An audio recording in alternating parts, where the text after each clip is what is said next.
Welcome inside our New York City studio for this week's edition of Tour Confidential on Golf.com. I'm Jessica Marksbury, joined today by Golf Magazine's Alan Bastable and Connell Barrett, and Sports Illustrated's Alan Shipnuck via Skype. We are now 2 weeks away from the Ryder Cup, and interestingly, of the 5 players that have a chance to win the FedEx Cup with a win at the Tour Championship this week, 2 of those players are not on the Ryder Cup team. Now that would be Chris Kirk and Billy Horschel. And Alan, I know hindsight is 20/20 when you're looking back at the captain's picks that Tom Watson made, but there is this to consider. Tom Watson had the chance to have 4 captain's picks like Paul Azinger and Davis Love III, and he went with 3. Was that a good or a bad call in your opinion? I think he made the right choice. I mean, he had to scrounge around for his 3rd captain's pick as it was. I mean, Webb Simpson was sort of borderline candidate. The reason he got the nod was because there was no one who was more compelling. So now you're going to put a 4th person into that mix. I think ultimately whether or not the Ryder Cup is won or lost is not going to hinge on Watson's decision, 18 months ago on the captain's picks. I think also when you look back at how the points are distributed, it almost seems to me that maybe they should be more heavily weighted toward the end of the season, the end of the summer, a little bit closer to the Ryder Cup, because as good as Jimmy Walker's season was and Patrick Reed's season was, a lot of those wins happened many months ago, and it doesn't really play into the whole who's in the best current form argument right now. Yeah, I mean, even the majors from 2013 factor in, so you want to go that far back. I mean, that's crazy. If you're trying to find a guy who's in form, obviously what they're doing in 2013 really means nothing.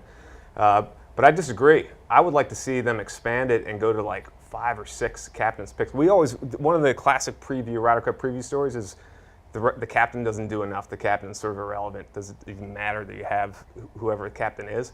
Give him 6 picks. Then it's going to matter. And can you imagine the controversy and debate that would generate in the weeks up to the Ryder Cup if he had a half dozen picks? Why not give him all 12 picks? There you Let's go. Just go crazy. There you go. I think Tom Watson dreaded having to make 3 and would have been happy to make just 2. Just the fact that somebody as conservative as Watson, he doesn't want to be the story. He doesn't want to be the guy who wins it or loses it for the U.S. He just wanted to be able to pick some guys he knew would deliver. And the fact that he had to go to Webb Simpson, a guy who hasn't done anything all year, shows what a conservative mindset Watson's coming from. So, 6 would drive him crazy. Zach Johnson had 1 top 10 since the beginning of April, and that was at the John Deere Classic, like a C-list event. He gets in on points.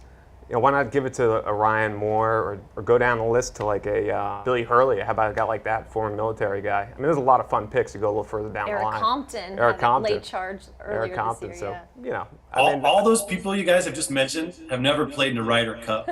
They've never won a major championship.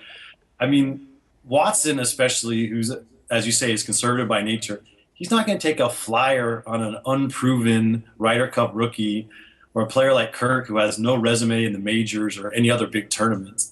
I mean, the fact that he got hot for 1 week, this idea of form is interesting to me because the Ryder Cup is still weeks away, and it's even farther removed from a guy like Chris Kirk winning a golf tournament on a course in conditions that has nothing to do with what you're going to face in Scotland. So who's to say he would still be in form 4 weeks after his victory?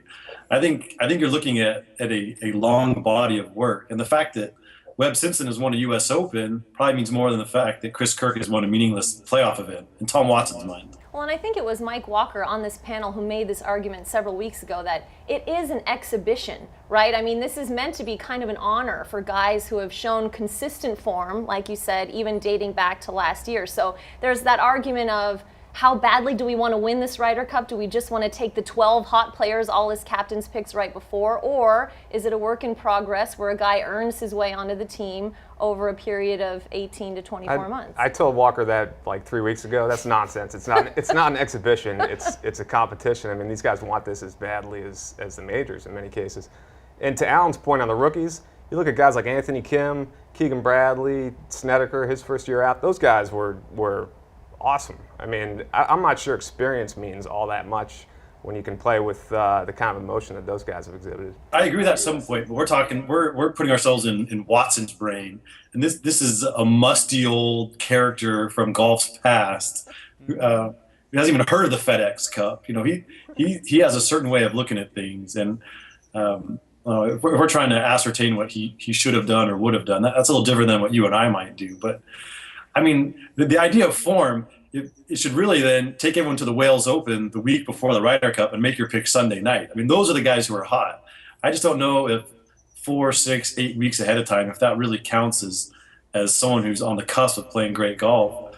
And to me, there's still too much time between those events and the Ryder Cup. Well, if Chris Kirk or Billy Horschel manages to win the FedEx Cup by winning the Tour Championship, I'm sure this controversy will continue. Alan, and Connell, thank you so much for your time and insight. Thank you for joining us on this week's Tour Confidential. We'll see you right back here next week.